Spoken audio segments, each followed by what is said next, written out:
Metal Deck de Acesco, el entrepiso que se adapta a todo tipo de estructura, presenta En la Hora de la Verdad, a través de Radio Red, hoy en la historia.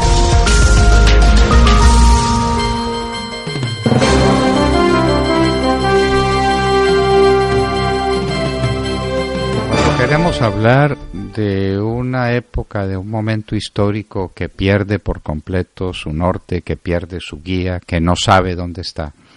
Hay que hablar de la Edad Media. La Edad Media es una época gris en la historia humana que sigue a la caída del Imperio Romano, que durante tantos siglos, 7 siglos si ustedes quieren, dominó todo el ámbito, fijó los niveles morales y los niveles políticos del imperio, que eran todo el mundo conocido. Le creó rutas al porvenir. La época del Imperio Romano es una época fecunda en toda clase de cosas, buenas y malas, pero especialmente las buenas.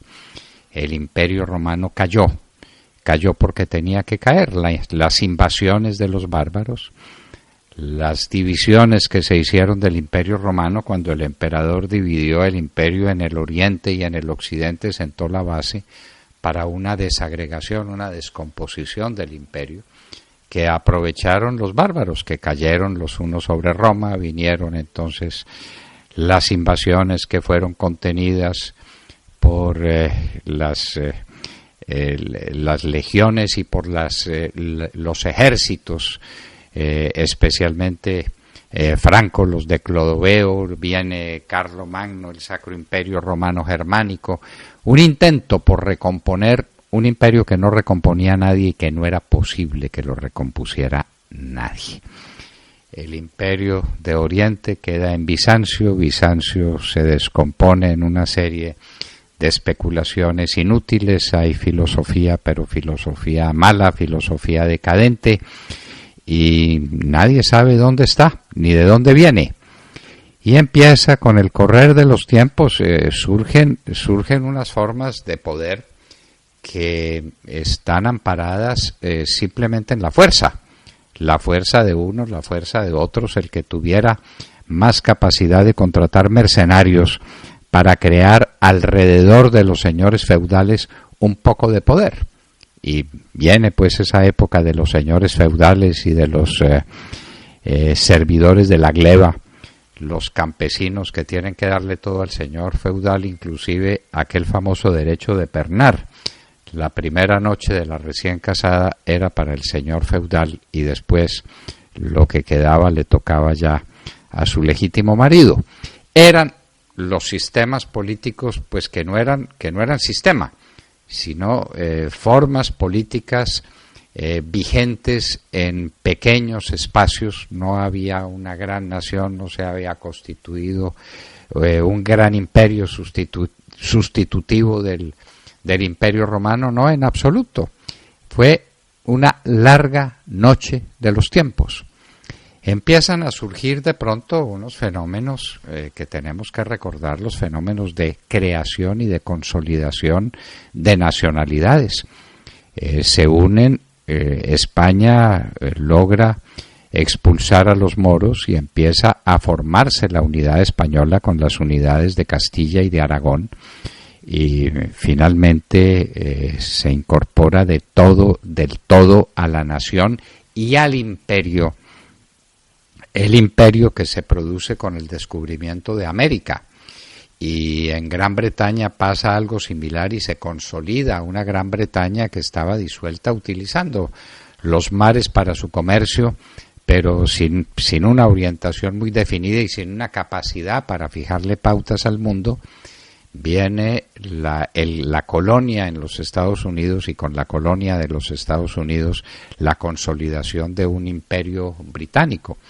Y Francia empieza a hacer lo suyo, Francia que se convierte en grande, y llega un momento en esa historia medieval en que el mundo queda en manos de 3 mozalbetes, de Enrique VIII de Inglaterra, de Francisco I de Francia y de nada menos que Carlos V, que es el heredero de Felipe II. Esa era la Europa, y una Europa medieval donde la Iglesia tiene una influencia determinante, una influencia muy importante. Es uno de los pocos poderes que queda vivo, y la Iglesia pretende convertirse, después de Constantino, también en un poder terrenal. Y entonces viene el problema de la lucha de las investiduras. Entonces las investiduras papales enfrentadas a las investiduras de los príncipes, que quieren imponerle al Papa su voz y que quieren nombrar al Papa. Inclusive los franceses en algún momento se llevan a los papas o de prisioneros, quién lo sabe, a Aviñón, donde duran muchísimo tiempo.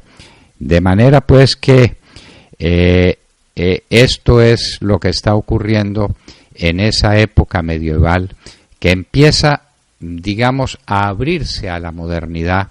Aparecen grandes pensadores, aparecen grandes movimientos políticos, inclusive Nicolás de Maquiavelo dándole consejos a los príncipes, los pensadores medievales de España, grandes humanistas, que le van creando un estado, un estatus a la nación. Lo mismo pasa con los grandes pensadores franceses. Habrá que recordar a Miguel de Montaigne, no cabe duda ninguna, con sus ensayos prodigiosos. Y Europa empieza a crearse. ¿Por qué se crea? Alrededor de las naciones que van teniendo un papel en la humanidad. La larga noche de los tiempos, que fue la Edad Media, donde aparecieron figuras eminentes y altísimas del pensamiento como Santo Tomás de Aquino. Santo Tomás de Aquino es un hombre inmensamente medieval que abrió los caminos del porvenir, que resolvió los grandes problemas teológicos que tenía la Iglesia Católica. Fue un regalo de Dios para la Iglesia Católica Tomás de Aquino, y estamos hablando del siglo XII de nuestra era, un hombre inmensamente medieval. Pero en medio de todo, la confusión, la separación, la atomización de un mundo que se divide en pequeños grupos feudales sin unidad, la que se va consiguiendo a partir del siglo XV, del siglo XVI, cuando surgen las grandes naciones, especialmente Inglaterra, España, que tiene su momento máximo de expresión en la época de Felipe II y después su caída irredimible cuando no logra mantener el imperio, cuando el imperio empieza a deshacerse entre sus manos, y Inglaterra, Francia y España son las grandes naciones que empiezan a darle vida al mundo moderno. La larga noche de los siglos de la Edad Media. La gente no sabía muy bien dónde estaba y la Iglesia se convertía en su faro, en su guía, y los poderes políticos estaban en manos del que pudiera contratar más mercenarios. Hay que leer, por ejemplo, los tratados de Huizinga sobre la Edad Media, una parte de la historia humana que ha sido muy mal comprendida y muy mal manejada, porque esa parte de la historia humana era muy difícil de comprender y de manejar. Hablábamos hoy en la historia, son las 9:09 de la mañana en la hora de la verdad. Un experto sabe que las mejores ideas necesitan los mejores materiales. Por eso prefiere trabajar con las cubiertas metálicas de Acesco, que tienen gran variedad de colores y diseños. Canaleta grado 40, cubierta arquitectónica, Master 1000 y tejas sin traslapo grado 40. Acesco, mejores materiales, mejores obras.